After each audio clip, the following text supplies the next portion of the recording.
One of the classiest gentlemen around, one of the great Dallas Cowboys ever, Yale Bulldog, and the father of Grant Hill, future Naismith Basketball Hall of Famer, Mr. Calvin Hill. How are you, sir? I'm good. I'm good. I'm here celebrating a long time friend of mine's lifetime achievement award. So it's good. And I see a lot of people I know in the audience. So it's quite a night. Quite a night. Yes, indeed, because Mr. Lundquist was with the Cowboys from 67 to 84, I believe, and that's your time with the Dallas Cowboys through the 70s. And talk about what Vern Lundquist means to you as not just a broadcaster, but as a person. Well, it's interesting. I tell people that when my son was born, Vern was the first person to announce publicly that I had a son. And so I always told Grant that, he had 15 seconds of fame, even when he didn't have a name. And then, 3 days later, in a game against Pittsburgh, I threw a touchdown pass. And Vern announced, that pass was for Grant Hill. And, lots of people. Then I told Grant, I said, you had 15 more seconds of fame because of Vern. But he's just, I've known him since I started playing professionally. And, the first time I met him, I was actually with Tex Schramm doing the Tex Schramm show. And Vern was the host. And Tex could be a hard-driving, pretty tough guy to deal with. And Vern on the show made me feel so comfortable. And that's the thing. He's welcoming to anybody that listens to him. They mention he's like your favorite uncle, Yes. who's always welcoming to your home. So I watch a lot of SEC football. One because of the caliber of the football, but also because Vern is welcome in my house. Yes. The way he relays the story that's being told visually. He's not venal. He never tries to, make a person look bad from a journalistic standpoint. He does his job. He gives you, the information you need. But he's pleasant. He's pleasant. You enjoy listening to him. And whenever I've been around him, going back to when I was just a young rookie, he's always been a guy that makes you feel comfortable and makes you feel like you were important. Yes. So.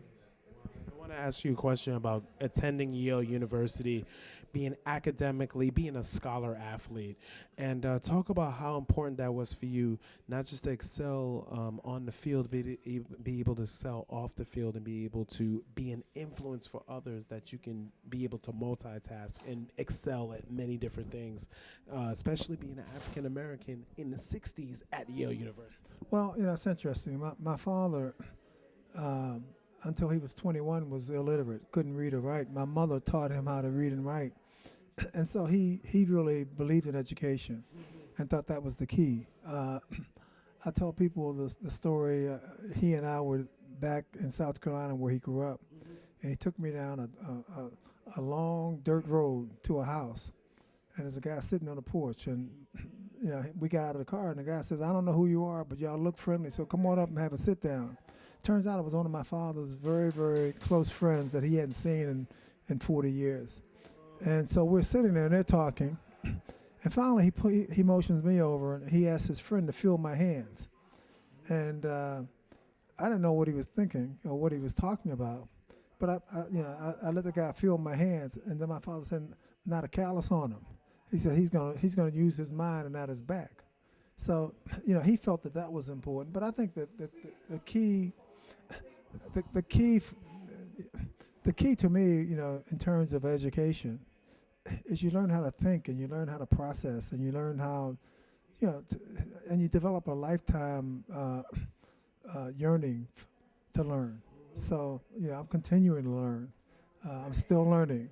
And, that's what Yale does. It just gives you an appetite, a hunger to keep learning. To keep learning about things that are different from you, on the surface. Right. And what you find out is that things that you think are different are not that much different. But that's what Yale. It gave me a lifetime love for learning, and one of the things that I sometimes get a little upset at is, college is a place where you should learn how to become independent, how to take care of yourself, how to think, Cultivate relationships. and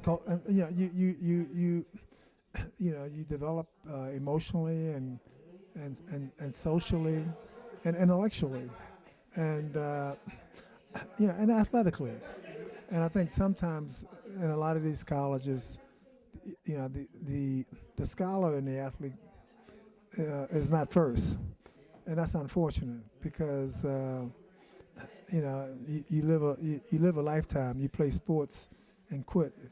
Even if you have a long pro career, you're still a young person and a young man or young woman, and your rest of your life, you have the rest of your life to live, and ideally it should be looking forward to take I always say life's a smorgasbord with a lot of experiences, a lot of opportunities, and if you're educated, you can take advantage of the opportunities and partake of as many things on the smorgasbord as you have that as partake of as many things on the smorgasbord as you have time on this earth. And I'll be 70 my next birthday, and I'm still looking forward to doing some interesting things. What are those things? Yeah. Well, I wanna do some writing. I want to do some speaking. There's some issues that concern me deeply. One of them is, what's happening, with the scholar and athletes.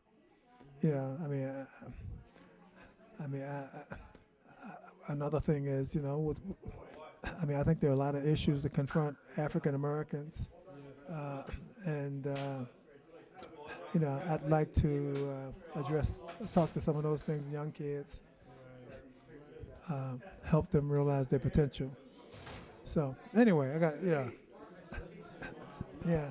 You have a message to relay for all that you've accomplished, not just as an athlete, not just as a speaker, but as a father as well. Well, yeah, that too. But the thing that's interesting is, we as African Americans have such a great history, and there are so many people who have gone before us and accomplished so much, overcoming so much, and that's our legacy. And young people need to understand, who they are. Is a saying, to be ignorant of the past is to remain a boy, and so, We be Du Bois, right? I'm not sure who said that. But I do know this, that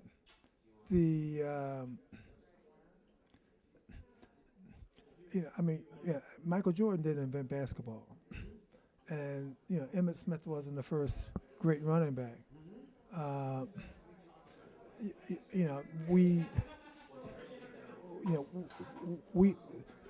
if you understand, everybody that I know, every African American kid that I know has somebody in their past who did heroic things, and those things compel them to do heroic things.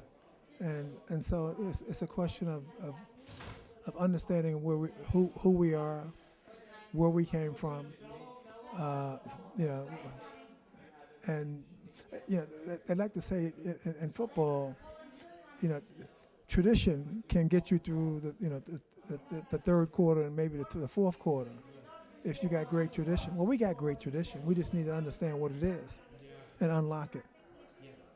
So, but that's one of the things I want to talk about. So, but anyway. Mr. Hill, Okay. honor and a privilege, definitely. Thank you so much for your time. I appreciate it.